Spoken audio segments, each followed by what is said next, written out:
प्रश्न ये है कि क्या अब यहाँ से कंजम्पशन को, उपभोग को एक काफ़ी बड़ा सहारा मिल गया है और इसके चलते अगले साल, 2 साल, 3 साल के लिए कंजम्पशन ही, उपभोग ही सबसे बड़ी थीम बाज़ार के लिए रहने वाली है।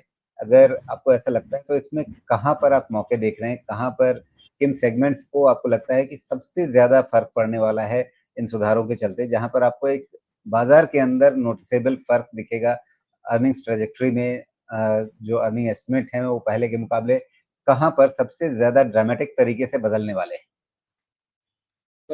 एफएमसीजी क्लियरली बेनिफिट होगा, क्योंकि एफएमसीजी में जो तड़का है वो वॉल्यूम्स को लेके होता है एंड जहाँ 60% पहले ऑफ निराशा भी बहुत थी। बिल्कुल, बिल्कुल। और 60% रूरल इंडिया से आता है। तो कहीं न कहीं आई थिंक कट्स के साथ जो एक मैक्सिमम वॉल्यूम ग्रोथ की हम चर्चा करते हैं, हालाँकि स्मॉल पैकेट्स होंगे, स्मॉल प्राइस पॉइंट्स होंगे, एसकेयूज़ थोड़े छोटे से हो सकते हैं, बट मैक्सिमम वॉल्यूम ग्रोथ शायद उधर हो सकती है। दूसरा आई थिंक रैशनलाइज़ेशन ऑटोज़ को लेके काफ़ी ऑटो कंपनीज़ चल चुकी है, बट ऑटो एंसिलरी सिलेक्टिवली हमारे अनुमान में आई थिंक अच्छा करने चाहिए। होटल्स एज़ अ स्पेस वहाँ पे रैशनलाइज़ेशन हुआ है।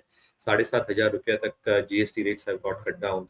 रेस्टोरेंट्स में आई थिंक अच्छा खासा एक for the same value I think it has come down quite significantly.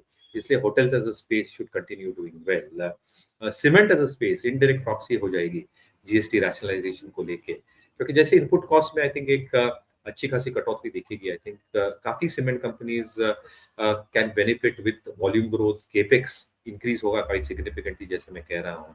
और certain I think metal and commodity companies या एनर्जी कंपनीज़ एज़ वेल। यहाँ पे डायरेक्ट जीएसटी रैशनलाइजेशन का बेनिफिट नहीं है, but because of consumption coming up quite significantly, कहीं न कहीं I think even this part of the segment should see incremental growth coming. Ji.